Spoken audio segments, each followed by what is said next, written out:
Okay, I think we'll get started. We have a packed house here tonight. Good evening. Can you hear everyone hear me in the back? Okay, perfect. Good evening, and thank you all for coming tonight. I'm sure you noticed all the media is talking about is about something intelligent. The intelligent TV, the intelligent refrigerator, the intelligent phone. And sure, it's nice to make appliances work better. Nothing wrong with that. But aren't there really more important things that should be intelligent and therefore work better? Surely, safety and security should be at the top of the list. And for that, we have intelligence. So the real question is, how intelligent is our intelligence? And to answer it, we would need, wouldn't you agree, a really intelligent person. Well, this is why we're so fortunate to have today one of the most qualified, one of the most intelligent persons in the intelligence field, Robert David Steele.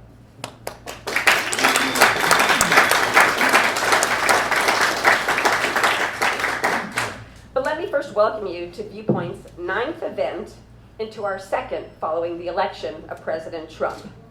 I'm Erica Stein, and together with Laura Jacobs, we welcome you here tonight. And I'd like to thank Dan Mahoney for his efforts in making this event possible. This is the 2nd lecture of Viewpoint's 2020 Vision series, where we discuss key prospects for policies and politics and how we can imagine events unfolding over the next 4 years. And tonight, nothing could be more timely, more topical, than to focus on what's been going on during the nascent Trump presidency.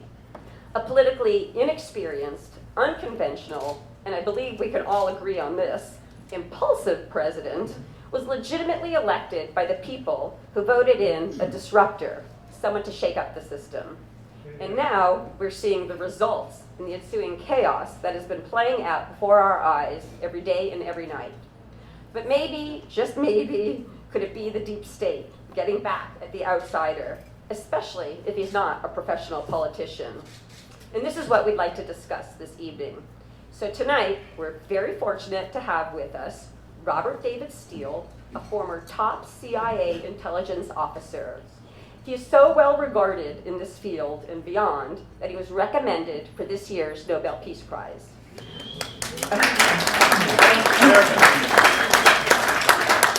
A former Marine Corps infantry officer, Robert is also the author of many books, including the open source Everything Manifesto, Transparency, Truth, and Trust. As an intelligence operative, he managed a false flag operation, and for this reason, among others, Robert is perfectly familiar with the deep state and the role of the CIA in supporting it. In 2012, he ran for the Reform Party presidential nomination, and he was a proponent of the 12-point Electoral Reform Act, which he will discuss this evening. I guess you can say that Robert was an honorary hacker, too. Well, he was praised for this by none other than Alvin Toffler. In 1994, he wrote the first warning letter to the White House on cybersecurity. And fast forwarding to now, in order to counter Google's hyperdominance, he is imagining a new internet infrastructure. Please join me in welcoming Robert David Steele.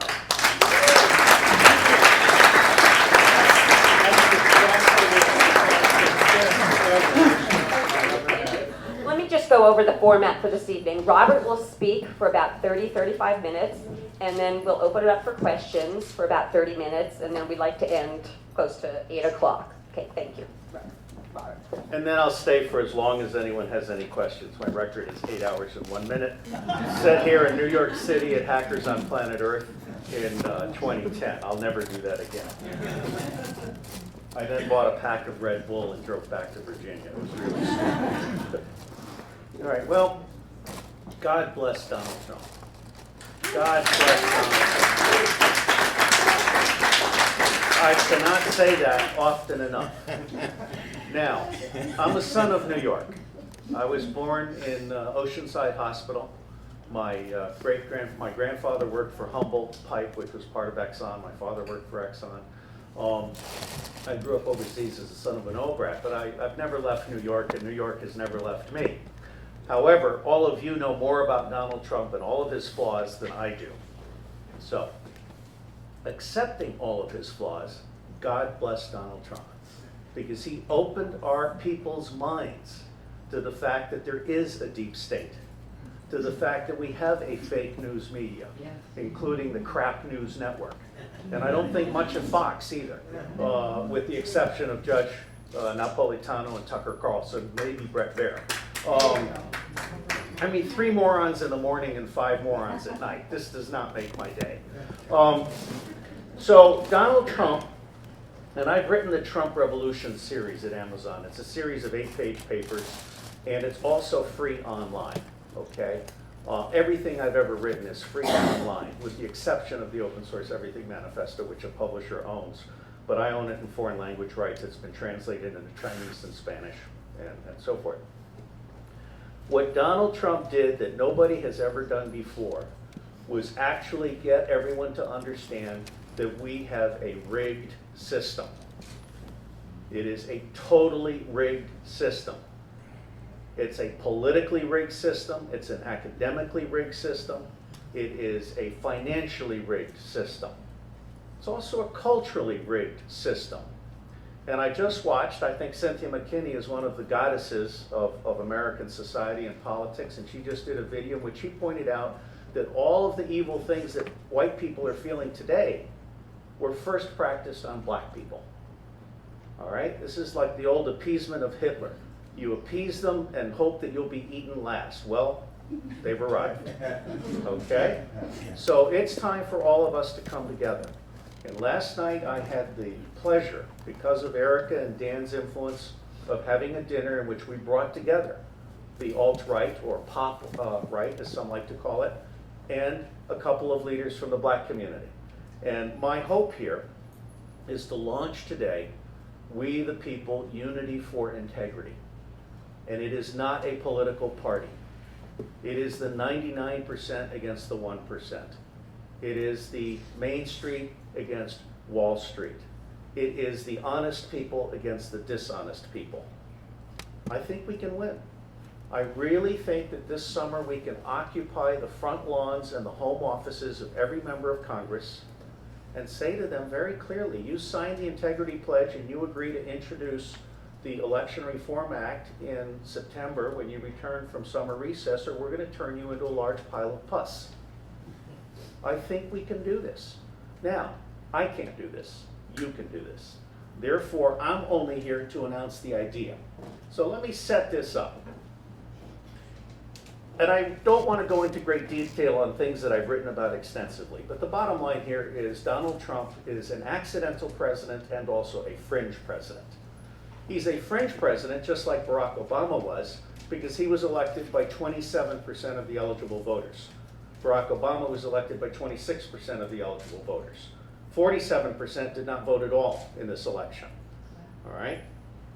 I tried desperately to reach Donald Trump from election day on to explain to him that he had to reach out to the 26% that hated him and the 47% that did not vote at all. I couldn't get through Reince Priebus. Reince Priebus is a traitor. Reince Priebus is the epitome of the rigged system. Reince Priebus and Paul Ryan and probably Mike Pence represent the rigged system. They represent the Bush family, they represent Dick Cheney, Bob Gates, all of these people who are the establishment. You mean Bill? Who? Bill Gates? Yes, also, absolutely. Bill Gates is, no, stop it, okay, stop it. Bill Gates is sterilizing people all over the world, okay? So this establishment is very evil. But let me get back to my videotaped announcement here. So Trump was elected by a fringe, but unlike Barack Obama, he was not the deep state choice. He was the outsider, the outcast, the wild card. They panicked. They went into full coup mode. We had a coup in the United States of America, a soft coup. John Brennan, who is a Saudi whore and a traitor to the United States of America, worked with a number of people to create these lies about the Russians hacking the election. The Russians did not hack the election. I'm one of 26 people that basically killed that story. And since we're in New York, I can tell you it gave me great pleasure to tear John Brennan a new asshole. okay? The man deserves to be wiped out. Everybody is cyber snooping. I introduced NSA to hackers in 1993 to my eternal shame. I was the first speaker at Hackers on Planet Earth here in New York City in 1994. I co-sponsored the first hacking cyber security conference with Win Schwartz in about 1992. I wrote the warning letter to the White House in 1994, and what they did was they said to NSA, protect American communications and computing. And NSA instead went to the CEOs of Dell, this is all documented, Dell, IBM, Hewlett-Packard, Microsoft, a number of others, and every one of these CEOs violated their fiduciary duty to the American public and to their stockholders and their stakeholders, and they allowed NSA to put in infantile backdoors that were easier to crack than the existing security. NSA created the Chinese and Russian hacking industries by exciting all their teenagers with the ease with which American communications and computing could be hacked. If you buy an American computer, you're an idiot, because NSA has it totally open, including the latest Intel chip has a little NSA chip inside of it. That's all been documented, okay? So what happened here was John Brennan tried to flip the Electoral College with these lies. This is the equivalent of jury tampering on a constitutional level scale, and that failed. So then they started pressuring Trump, and Christine Austin Fitz has done a good job of this, of talking about how they really, Trump's an alpha male, so they've gone after every one of his women. They've done everything they can to make Trump lose his head, lose his sanity. And part of the second coup that is going on now is they're trying to get Trump on videotape acting irrational, so that traitor Priebus and possible traitor Pence can go to Congress and say the president is irrational. The president should be taken out of office under the 25th Amendment, all right? We have a coup going on in the United States of America right now, and the New York Times is central to that coup d'etat. The New York Times is a treasonous organization that everybody should boycott. There's nothing worthwhile in the New York Times. The same is true of Time Magazine. The same is true of Time Magazine. Massimo Calabrese and I used to know each other back in the day. He's turned into a pimp for the CIA. Every article he's written in Time Magazine has been written in theory by the CIA, including his cover story on Russians hacking the election. Okay? So that's where we're at. We have Donald Trump alone, possibly compromised, wandering the White House at night alone in his bathrobe. He doesn't drink, thinking about who he can call at 2 in the morning and looking for cockroaches.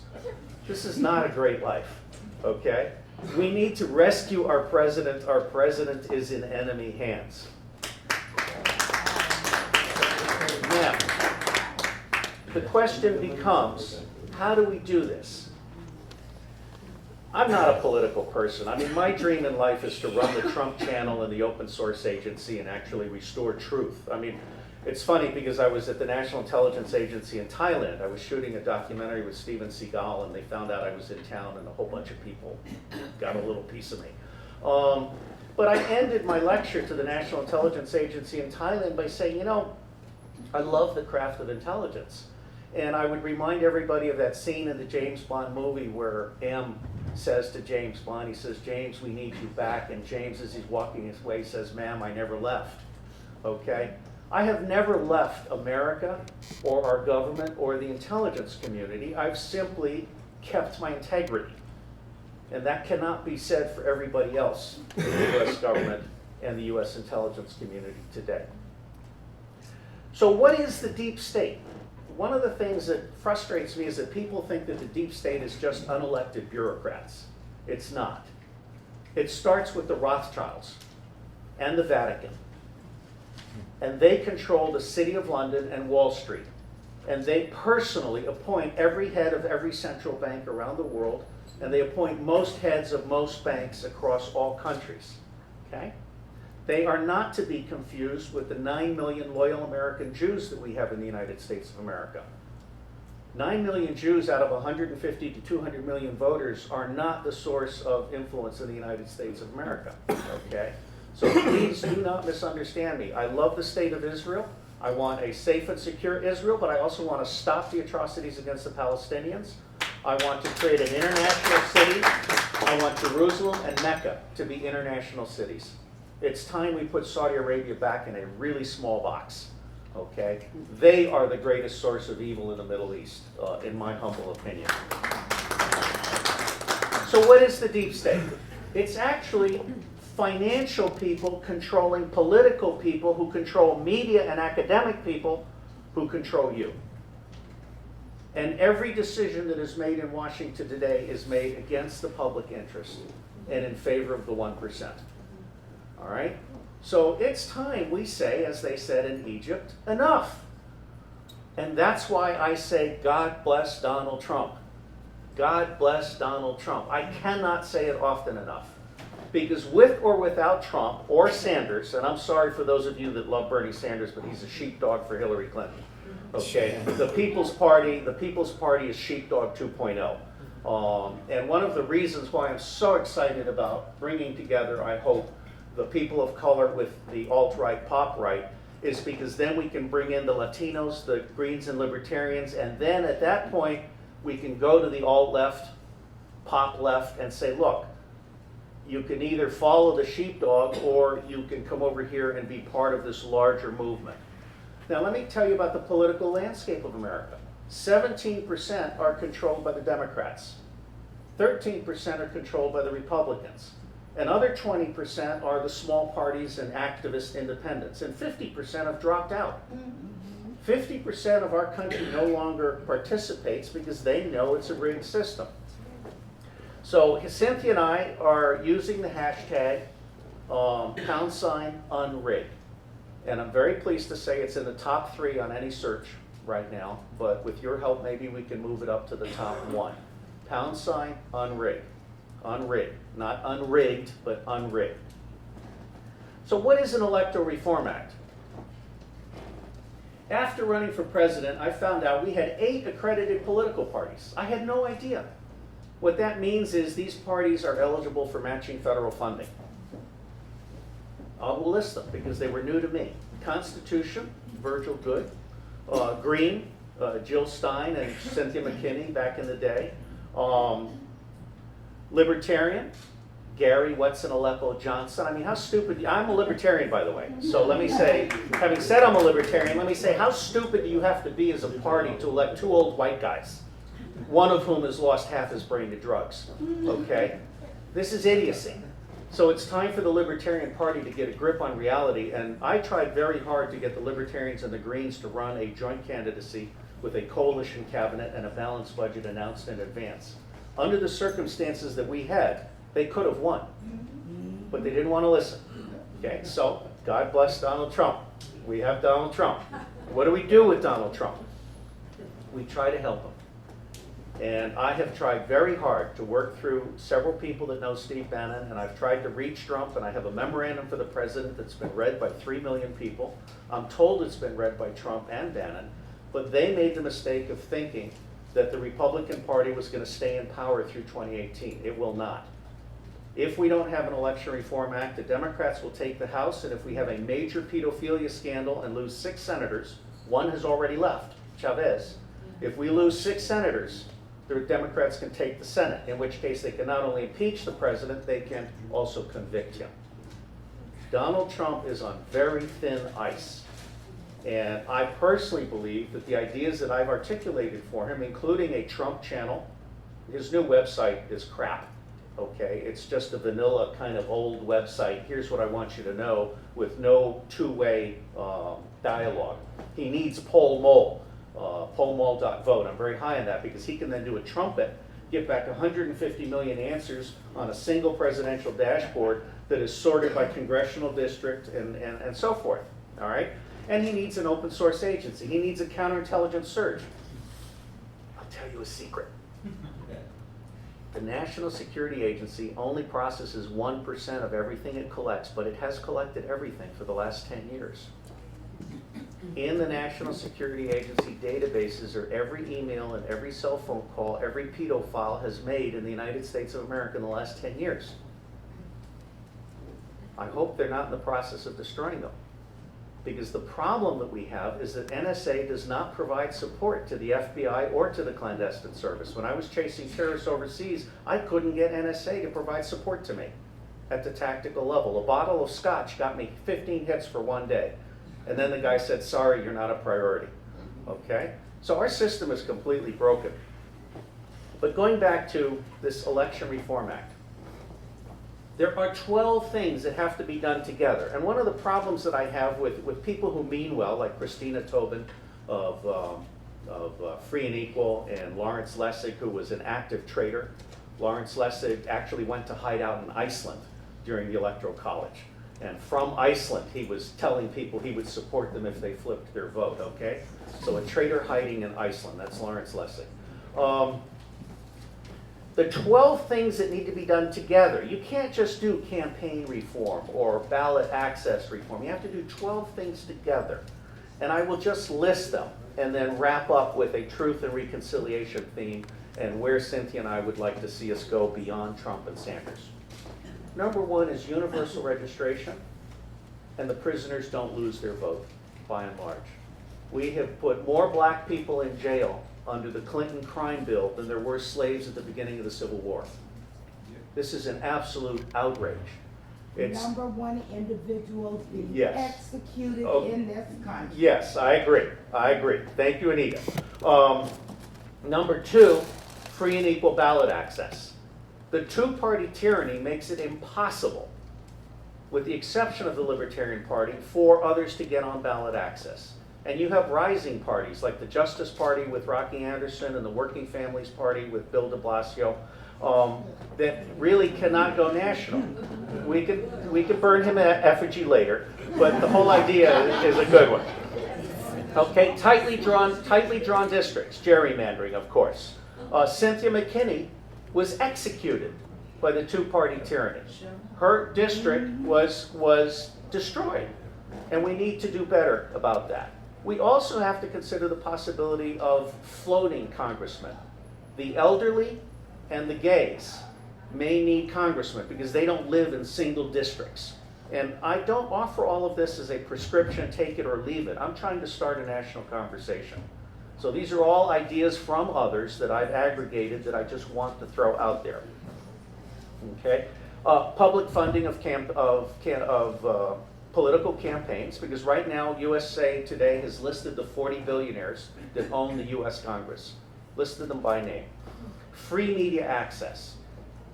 Every media outlet uses some form of public charter or public telecommunications capability, and therefore we have a right as the people who provide those to demand that they offer in their civic duty a modicum of openness. Okay? Open primaries and end superdelegates. I have to make a confession to you.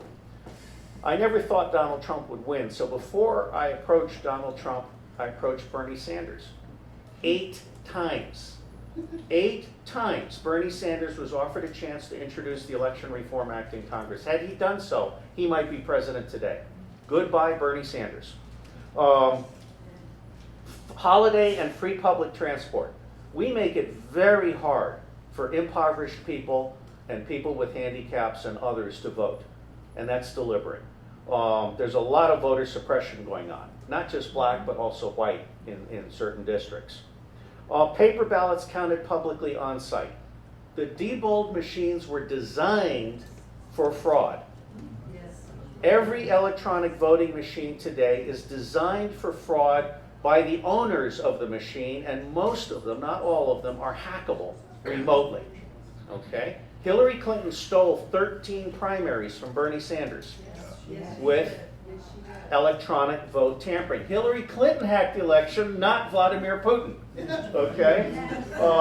And I find it amazing that Time Magazine and Crap News Network and the New York Times are so blatantly against the public interest and unwilling to tell the truth about anything. Instant runoff. Right now the system is rigged so that you can run 10 candidates and have a candidate win with 20% of the vote. But instant runoff would allow you to vote for your first, second, and third choices so that ultimately the aggregate candidate, the candidate who has the most total points across the public, would be elected. I want not only a coalition cabinet announced, but coalition debates, and we need to take the debates back from the debate commission, which stole them from the League of Women Voters. Now, I'm very disappointed in the League of Women Voters, because if I were president of the League of Women Voters and the two-party tyranny stole the debates from me, I would announce there will be no sex in America until we get the debates back. This is real simple. What don't you understand? Okay? So the League of Women Voters gave up their integrity when they allowed the two-party tyranny to steal the debates. And I'm very upset by that, because I think very, very highly of the League of Women Voters. They were the epitome of what good civic citizenship and responsibility and representation is all about. Finally, we have to repeal Taft-Hartley 14B. I am a good friend of Del Spurlock, who was the Deputy Secretary of Labor. He's a man of color under Ronald Reagan, and he and I have breakfast regularly. And we have agreed that until you restore democracy in the workplace, you cannot have democracy in the Capitol. So we have to make unions possible again. We have to give our workers their voice and vote at the working level, not just at the meta level, nationally. Now that's more or less the 12 points, and if you go to hashtag UNRIG, #UNRIG, you'll get to all of this, including some cool graphics and a wonderful forward that Cynthia sent me this morning from Bangladesh, where Dr. McKinney is teaching. I would love to raise the money to bring her back. I have this vision of Donald Trump barnstorming the country, which he does so well, accompanied by Cynthia McKinney and Dennis Kucinich and Ralph Nader and Jesse Ventura and me, creating crowds of 50,000, but crowds that are not lily white, crowds that are white and black and red and yellow and brown, okay? We have got to bring all of us together. And that's why this movement is not a party. And it's also not my movement. Frankly, I told Brother King last night, you've got the baton, brother. It's got to come out of all of you. And I think the next big move, because the alt-right is already angry at Donald Trump. The Syrian missiles, and today we attacked Syrian forces. Today we bombed Assad's forces. And oh, by the way, if you didn't know this, ISIS was created by the United States of America in partnership with Saudi Arabia. Okay, so Donald Trump is being just a tad hypocritical here. And he's allowing James Mattis and Herbert McMaster, please call him Herbert, it pisses him off, and I like that. Herbert is a vastly overrated general. He is not a strategic thinker, and he is a traitor. I have it from a source inside the highest levels of Washington that Herbert McMaster, John McCain, and John Brennan co-conspired to get Saudi Arabia and Israel to pay the green helmets to do the false flag attack that was held recently, okay? The white helmets, yes, thank you. And that device, there's an MIT professor that has done a very fine report. That device was an improvised ground-level device, and it was not a sarin gas attack. Now, if I were advising Donald Trump, Herbert McMaster would be headed back to the Army for court-martial and early retirement. In fact, he was about to get fired until he blew in Donald's ear and got the job. We don't need a National Security Council. A National Security Council is Dick Cheney's foothold in the White House. It's the neoconservative family, it's the Clinton family, it's the Bush family, it's the Rothschilds, it's the Vatican in the White House. What we need in the White House is a National Strategy Council, lowercase, more like senior clerks, not like czars, who advise the president on addressing all threats, all policies, with true cost economics all of the time. So let me end with a note on truth and reconciliation.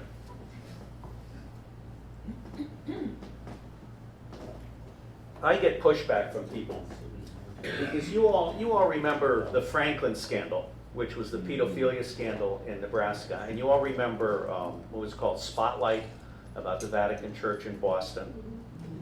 It's clearly established that elements of the Catholic Church, if not the Catholic Church itself, have been taking children from unwed mothers and selling them into pedophilia. Okay? I'm very sorry to say this, but you need to get a grip on reality. Reality bats last. Okay? So I'm your tongue depressor today. We just had an Irish Catholic organization where 800 child's bodies were found in a cemetery in Ireland. All right? These children are being executed by the Catholic Church because they're inconvenient children. Now, this is real outrage. But what we have coming forward here, I think WikiLeaks is going to do to Republican pedophiles at the highest levels what they did to Democratic pedophiles at the John Podesta level. Okay? This is going to turn the Senate. Now, why truth and reconciliation? I'm an admirer of Nelson Mandela, although he didn't go far enough. He should have taken away the gold mines and the nuclear arms and all of the wealth that was ill-gotten. But truth and reconciliation makes sense. As a counterintelligence officer, I will tell you that if you are going to abuse and hang the first 1,000 that you catch, they're not going to tell you much, and you're not going to get the other 9,000. We have, by my estimation, about 10,000 major pedophiles in the United States of America at the elite level, running all the way from Boston through Washington down to Miami, across to New Orleans, Chicago, and then Beverly Hills, which has its own pedophile taxi service. And the Los Angeles Sheriff's Department has its pedophile symbol on its badge. You're safe with us, elite pedophile. This is outrageous stuff. So why truth and reconciliation? Donald Trump and Jeff Sessions have successfully arrested, it is said, 3,000 pedophiles at the lower levels. That's how you begin a national level RICO racketeering kind of investigation and exercise. One of the reasons I think James Comey was fired is because he is probably, if not a Knight of Malta, certainly anointed by the Pope and a very, very loyal Catholic who was slow rolling the investigations against Clinton and against the pedophiles. Okay? So in my view, truth and reconciliation is how we get everybody to talk, how we roll up the entire network, and how we then educate the public so that we can be more alert now. I mean, children are more profitable than drugs. There are four-man teams all over this country where the woman says to the mother, "Oh, please, can I hold your child?" And then her alleged husband is the blocker who stops the mother when she runs away with the child. Then there's an observer, and finally there's the getaway driver. Okay? So children are being snatched across this country. 1 million children across this country on an annual basis. I mean, it's just absolutely outrageous. And one final really ugly negative note. These children are not just being kidnapped for sex. They're being kidnapped for body parts and bone marrow harvesting and blood drinking. I don't know if any of you have seen how the Chinese boil dogs. A boiled dog has adrenalized blood. The dog is terrified. So imagine a boiled child and then someone drinking their adrenalized blood. Now, I don't want to go any further with that, but the bottom line is I want you to understand that you're living in a dream. The mainstream media is the Matrix. They are painting a picture for you that is completely false. But I consider it an honor to be here with you, and I believe that there is nothing wrong with America the Beautiful that cannot be fixed and fixed fast by restoring integrity to our government. So I offer you truth and reconciliation. I hope that we can have a national conversation. And frankly, it's not for me to lead. It's for this to take on a life of its own. Hashtag UNRIG. God bless Donald Trump and God bless America.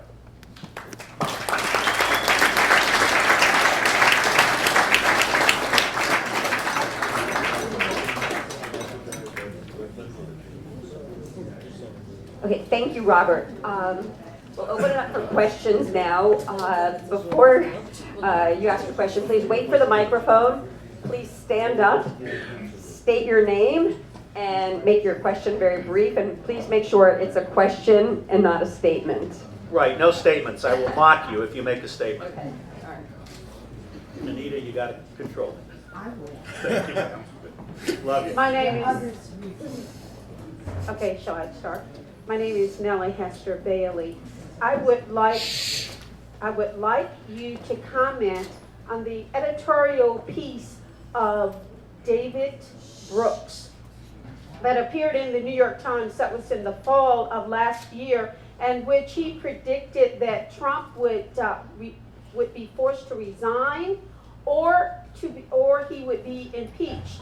Brooks later on that same day of his editorial, appeared on a radio station, and he said, "Oh, I forgot to add assassinated." And if you could give your comments on that. David Brooks is a slut. He works for the deep state. I don't bother to read him, but he is useful for what the CIA narrative is. And that's been the narrative from the moment they realized that Trump could actually win. Now remember, the Democrats did this to themselves because they rigged the system so that Hillary Clinton was certain. And a number of things knocked Clinton out at the very end. Among them, white hats came in and stopped the electoral theft. You had the New York Police Department leaking from the Anthony Weiner thing, and you had the spaz attack at the 9/11 memorial, where she spazzes out and falls flat on her face into her emergency. Her van is actually a disguised hospital. Okay, so I think David Brooks is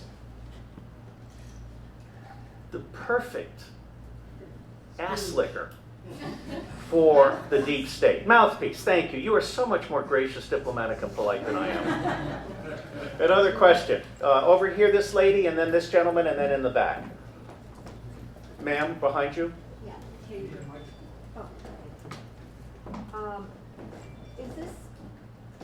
Are you suggesting that this deep state problem is unique in history? Have we had any? No, it's gone all through history. It goes all the way back to the East India Company and the royal family in England.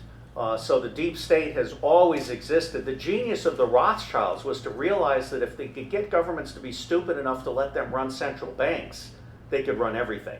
Central banks need to be nationalized. I'm just wondering also, is Hillary's resistance movement, which seems to be like a unique thing, trying to give legitimacy to the people who behave in the deep state? And I think the resistance movement against Trump is a seditious movement that is subject to legal action.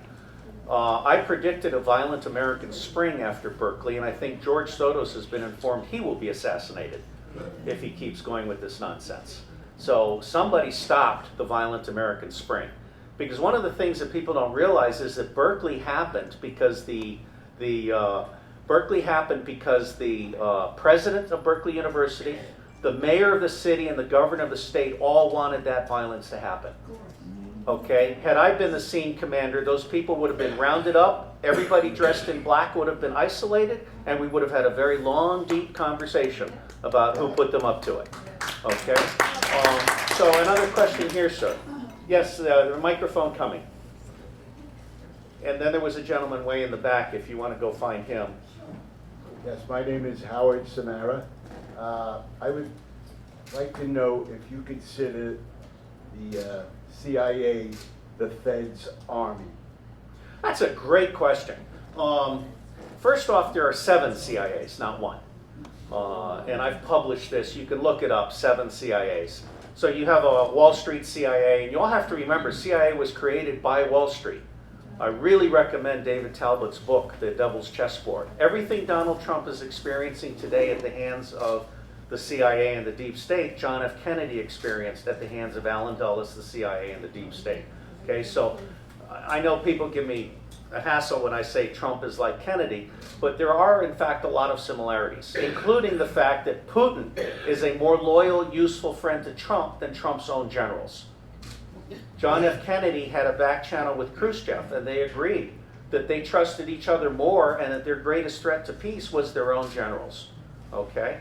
So this deep state is really in a mess. It's not that the CIA is the Fed's army, because the Fed is also the best of the servant class.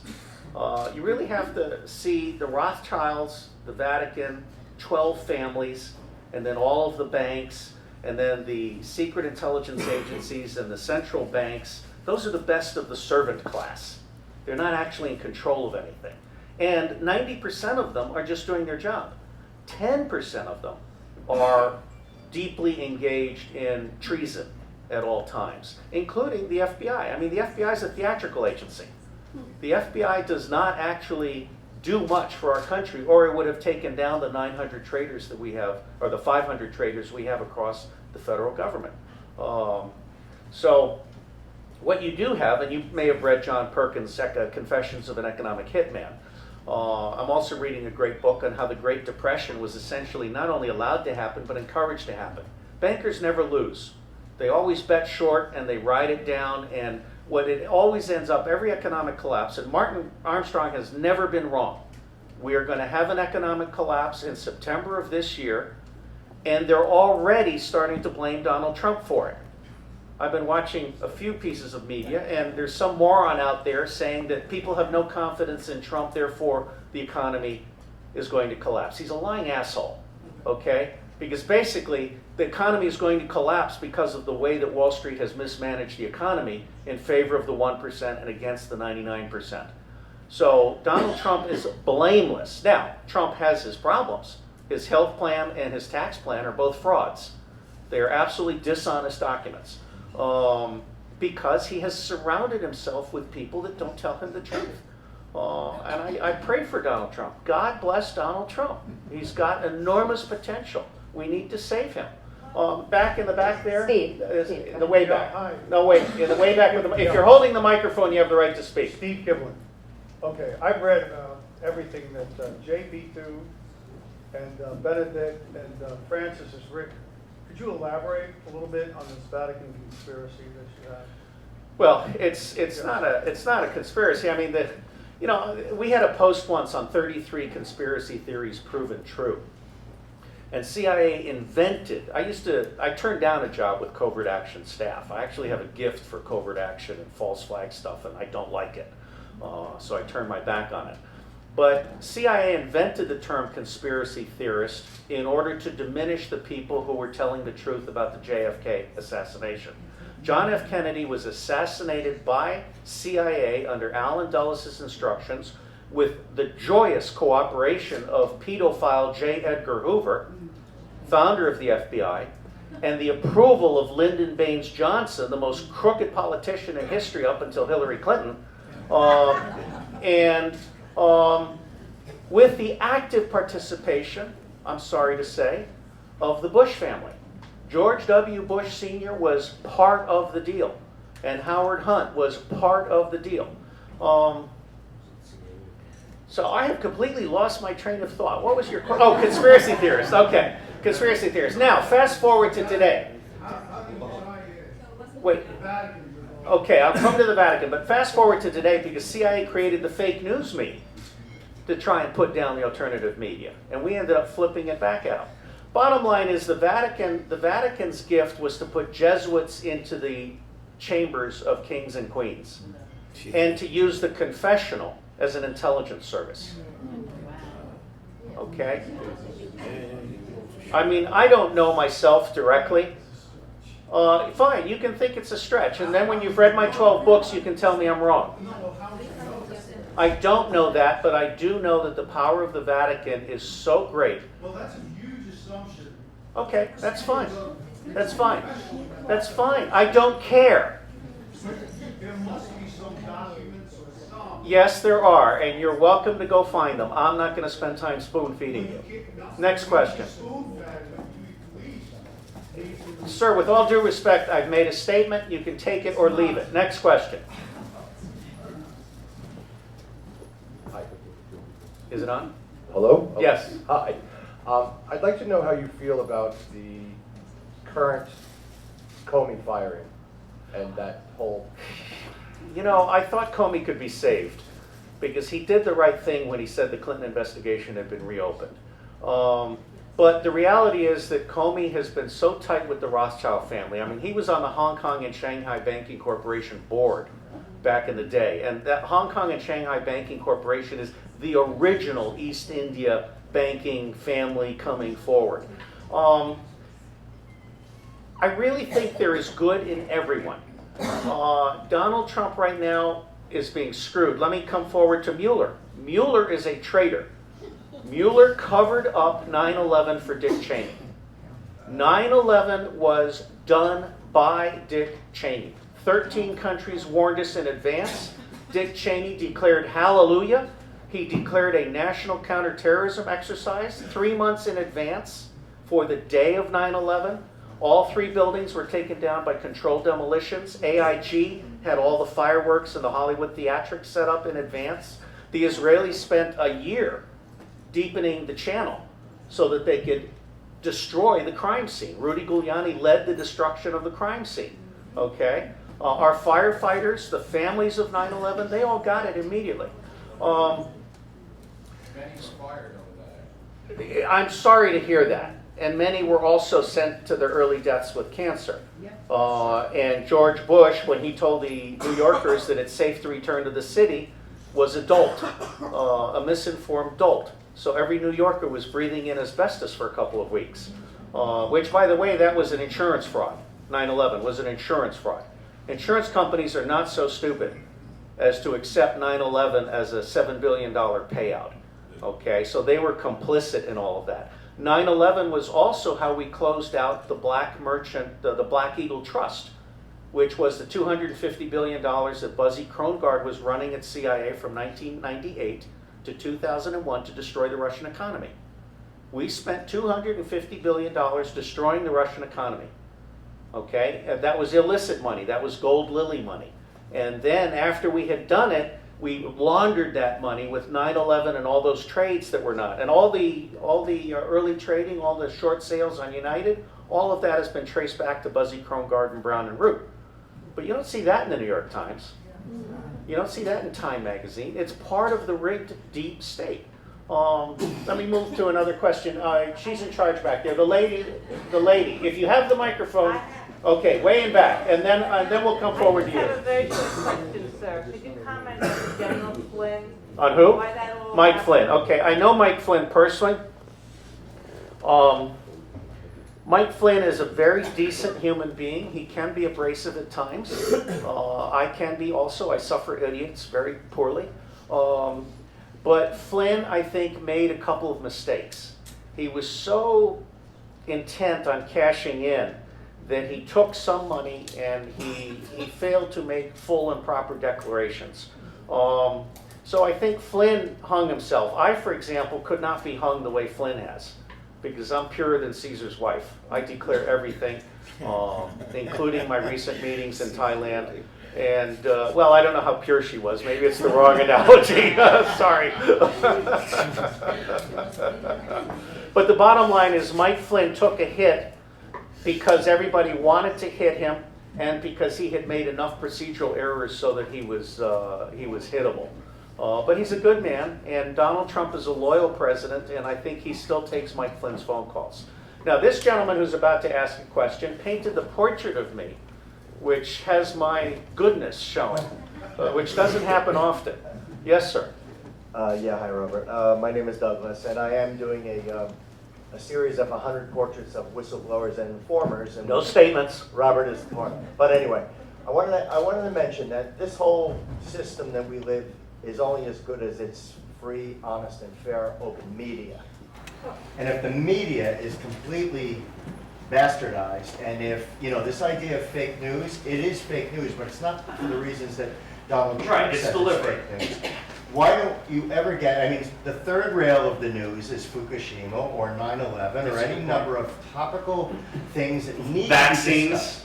Everything, right. Food But and you'll Drug never- Administration. What reporter can go near this without himself? Reporting has been destroyed. I mean, Steve Emerson did a great job.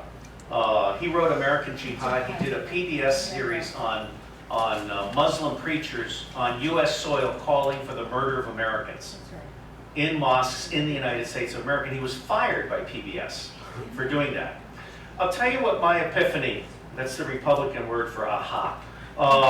My epiphany came when I heard Tom Steyer say he had spent $75 million or $74 million on climate change and gotten nothing from it. That's the moment when I went from micro to meta. All these issues we talk about, including dishonest media, dishonest academics. I mean, our universities now are crap. It's all adjunct professors who are slaves, basically, to the system with no benefits.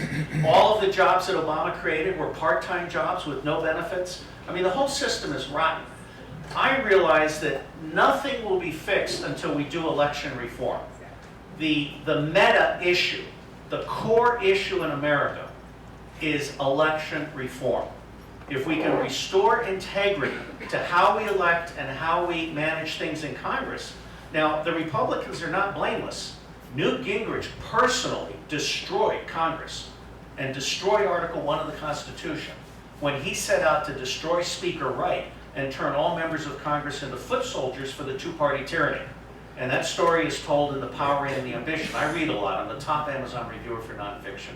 I read in 98 categories. I've got over 2,300 reviews if Amazon hasn't deleted them. They keep deleting the better older guys so that the young unwashed can rise in the rankings.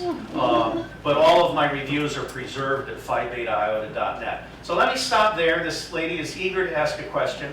Please. I'm actually eager to ask many questions, but I'll whittle it down to 3. What do you think about the election of Macron in France? Rigged. Rothschild bank guy. Yeah, right.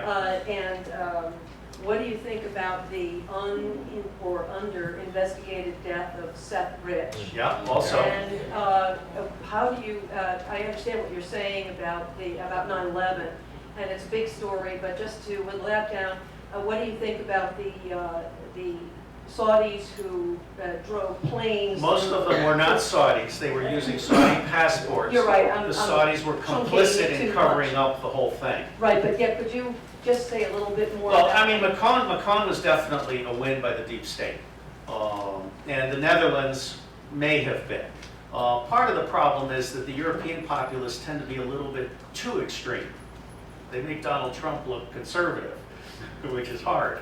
But France has lost it. I mean, this man had the audacity to play the European anthem instead of the French anthem. Yeah. Also, you need to understand the European Union was never a union. It's always been a cartel. It's a commercial cartel, by, of, and for the 1%.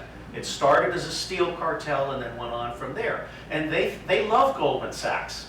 They think nothing of destroying the Greek and Spanish and Portuguese and Irish economies. And I would also point out to people that the Iceland got it right. They put their bankers in jail, no problem. And now they have a great credit rating. Okay? So Seth Rich clearly was as an assassination, but it may have been a low-level assassination. Because if I don't assassinate people, but if I were assassinating him, I would have made it look like a robbery. He had everything on him: cell phone, jewelry, cash, wallet, the whole bit. So it was kind of a second-tier assassination. Also, Craig Murray is on the record. Ambassador Craig Murray is on the record as saying that he took documents from a DNC staffer, unnamed, probably Seth Rich. And I think there's many, many more documents yet to be released from that harvest. Also, DNC was partially NSA employees. William Binney, my friend, my counterpart for the NSA. If I'm the top honest former CIA guy, Binney's the top former honest NSA guy. And we both love Judge Napolitano.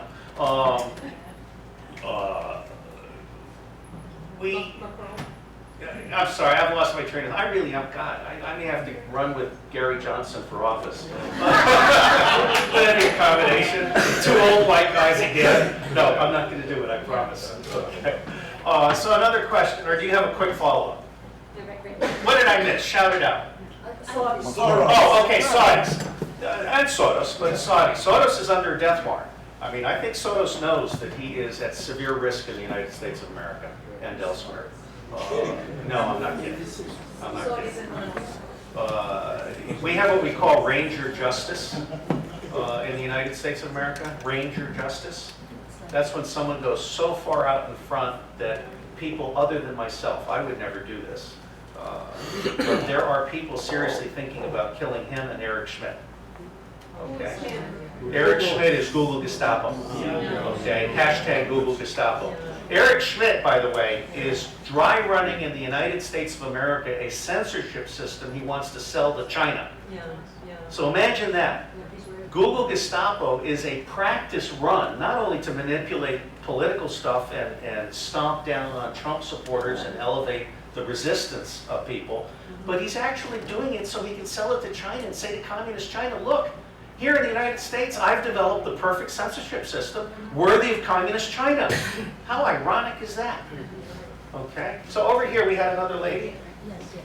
And then there's a gentleman up here. Yes, the lady. I would like your opinion how to reverse the leftist indoctrination going on most colleges and universities, which has deteriorated into a It total has. lack of any opposing point of view and no more freedom of speech. Homeschooling comes to mind right away, but part of the problem with homeschooling is you then have to get to a one-income family. You know, one of the things about grand strategy is that it's holistic. You can't solve one problem without solving the other problems. Medard Gabel, who was the #2 assistant to Buckminster Fuller for many years, he runs a design seminar. And people come in there thinking they're going to do a transportation design or an agriculture design or a health design. And at the end of the first week, they have their aha experience, which is you can't do any of that unless you do all of it together from the bottom up. So for me, I am not the guy who has all the answers. What I have is one answer, which is that education and health, the actual core policies are agriculture, diplomacy, economy, education, energy, family, health, immigration, justice, security, society, and water. Those are the 12 core policies that have been in every presidential mandate for change book going back 20 years. What I realized was that we have to put the intelligence of the American people back into the US government. And if you do election reform, I think education and family and all of this other stuff will take care of itself. I'm also huge on state rights. I think that the federal government can be summed up. I don't know how many of you look at all these stupid labels on your mattresses or on your power cords. When I'm doing the lawn for my wife, there's a stupid little label that some moron in Washington said had to be on every power cord sold in the United States of America. I mean, where did they get that kind of power? It's not in the Constitution, thou shalt regulate electrical cords. And it's not even in the Interstate Commerce Clause.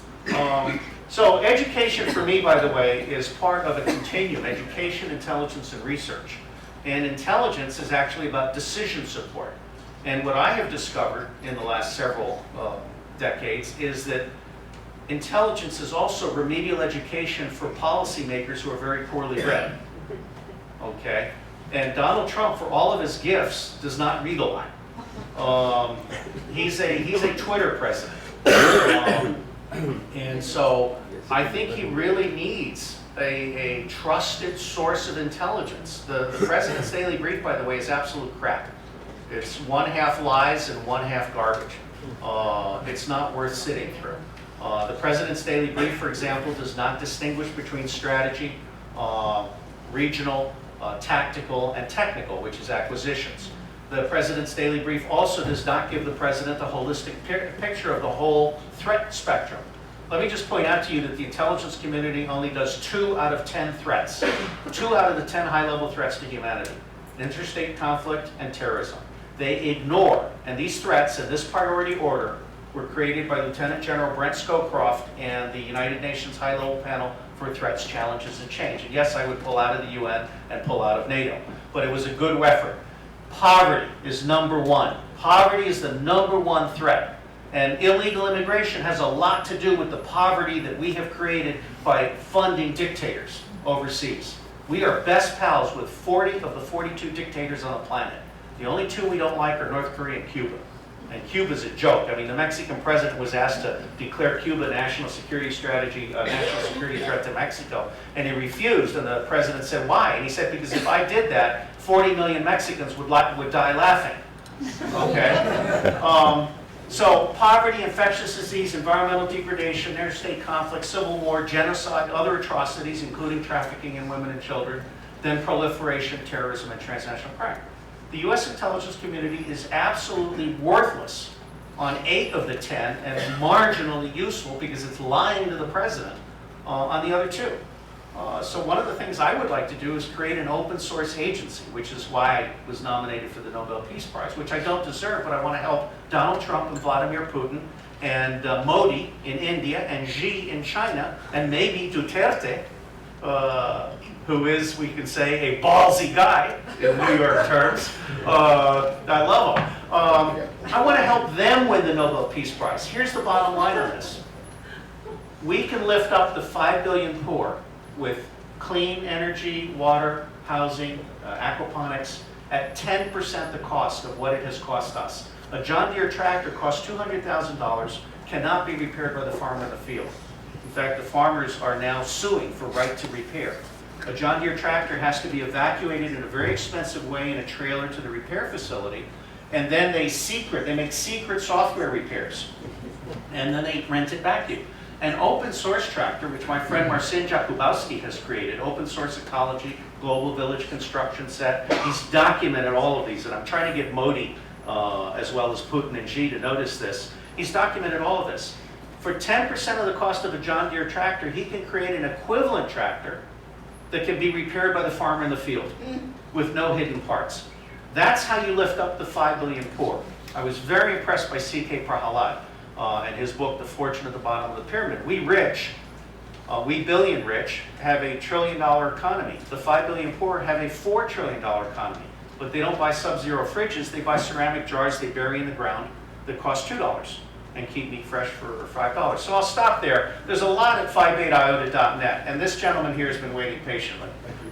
Just two questions. One is, can I get a glass of water? is there a map that you would point us to online, something that shows the hierarchy of all of these layers of Rothschilds and Vaticans and banks? And is there a place where that exists? The short answer, if you look for map of the you'll probably get to a bunch of different things. I mean, Peter Dale Scott wrote the original book, but I don't think he put enough emphasis. I don't think he put enough emphasis on the Rothschilds and the Vatican. Okay. However, there are. I mean, I get hundreds of emails every day, and it's hard for me to deal with most of them because I just don't have the time. But there are a number of people who have devoted their life to researching the Rothschilds and the Vatican. And I am personally satisfied, I'll leave it at this, I'm personally satisfied that there is enough to indict both of them. Okay. Not necessarily convict them. I will do some digging. But second question is, I read something recently where a lot of the Silicon Valley companies that are creating AI and machine learning and whatnot, they also are donating money to a charity that is investing in countries in Africa where they're creating a test of the basic income, where everybody in a whole city in Africa, for example, is getting the equivalent of $100 And that's a a good day idea. for 12 years. Is that something that will... Well, let me address that at two different levels. Number one, Google Gestapo needs to be crushed.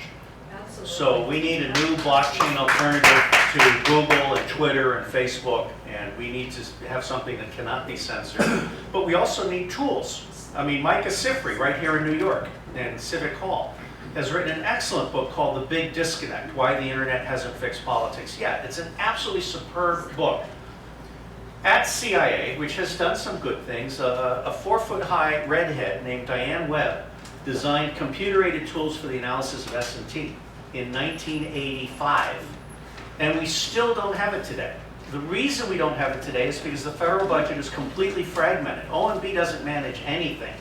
When I was on the Advanced Information Processing and Analysis Steering Group, which was the national level committee, we did a survey and we found 20 different people spending over $20 million, and back then that was real money, doing a so-called all-source workstation. You don't have the tools today to do pattern analysis, anomaly detection, structured sharing across groups, multilingual translation on the fly, although that's one of the things Google has done well. It's really bad. I mean, Thai Google is an obscenity, and German Google really pisses off the Austrians. So, and French Google, of course, is beyond hope. So you've got all these issues. I think Silicon Valley is now at the end of its useful life. I don't know if crowdfunding is going to rise up and take its place, but I'm very encouraged. Steemit and Patreon and a few other things are starting to emerge.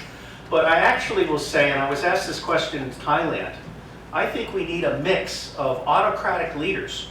So we need for Xi and Putin and Modi and Duterte and the new Thai king and a few others, we need for them to say, enough. We're going to focus on a post-Western economic, information, and engineering model. And I'm the guy who invented open source everything engineering, which has over 60 elements distilled down into 9 categories. And you can look that up, open source everything engineering, and get right to it. In fact, at 58iota.net, there's an OSEE page that is under construction. So on the one hand, you need the crowd to come up, but part of the problem we have is we're overcoming 30 years of mediocre education and entertainment, and we basically made our public stupid, as well as fat. So we have some real issues here. Who has a microphone? Okay, and 2 microphones here, and then note the lady there, and then this gentleman here. Yes, ma'am. Thank you so much for coming to talk to us I tonight. hope I haven't offended anyone. So regarding the Truth and Reconciliation, my question is, are the majority of the pedophiles people that have a serious pedophile issue, or are there a lot of these politicians that just have a control file where maybe there was a one-off situation? Right. where they That's were a captured? wonderful, wonderful question. Thank you. Let me answer that. First off, there's a select segment that absolutely believes that drinking children's blood will keep them younger for a long time. And they're also using these rituals as kind of a Freemasonry. I mean, there's a level of Freemasonry above Freemasonry that is really, truly scary. Okay? Now, then you have a whole level of people like the Dutch banker. There's a wonderful videotape by a Dutch banker in which he talks about this whole system. Okay? And then you have the people that have been coerced. I actually talked to someone who was drawing on personal experience, and they basically described this notional congressman who went to bed very, very drunk with a legal age blonde. Maybe blonde is not germane, but it was a woman. And woke up with a 12-year-old child. Okay, and in the middle there, he was filmed in drunken sex with a 12-year-old child. And so that's how they get them. So it's a brilliant question you've asked, and the reason I like your question so much is because it helps justify the truth and reconciliation approach that I earnestly believe in. Now, there's one other thing I want to say. I want to save all of our members of Congress. Now, we save our members of Congress in 2 ways. The first is we have to free them from their dependence on corporate money, regardless of the source. But the second is many of our congressmen, including explicitly John McCain and Lindsey Graham, are being blackmailed to attack President Donald Trump. Okay? And I was the first one to post that with a staff source. Marco Rubio is a closet gay. He's being blackmailed. John Kasich has his own issues. And so what we have to do is in counterintelligence, we literally call this, taking a page from the Catholic Church, a confession and an absolution. We need to bring all of them in, get a full confession, give them a presidential pardon. A presidential pardon. All is forgiven. And in the process, they help us catch the guys that are blackmailing them. And so we go after the blackmailers, not the victims. So I really believe this truth and reconciliation process is important. Let me take another microphone. You can catch me. I'm staying after for whatever it is that comes All right, after. we'll just take a couple more questions and then we'll wrap it up. All right. I have a question. Yes, sir. What do you think about the president's relationship to Roy Cohn in New York City? who? Roy Cohn, who's the attorney for the Gambino. Oh.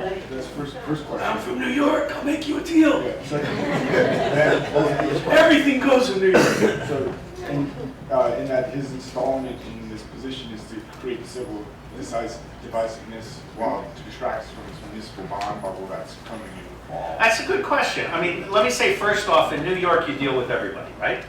So some people you just can't ignore. And Donald Trump is a businessman. And you know what? The other billionaires are laughing at him. Because Trump is making his money on the margins of construction. When the Rothschilds want to make money, they rig the foreign exchange rate or the interest rate. Or they start a war in the Middle East so that the price of oil will go up. Right away, Goldman Sachs made some bad bets on oil. And so Goldman Sachs desperately wants a war in the Middle East. Is that just part of you don't know who, but in your heart, I mean, this is what we Look, in my heart, I think Donald Trump tried very, very hard to lose. He did not want to win. He won by accident. I lay this out in a 30-page document with 35 footnotes and 100 links. So I'm not going to repeat all of that here. Now, sorry. Go ahead.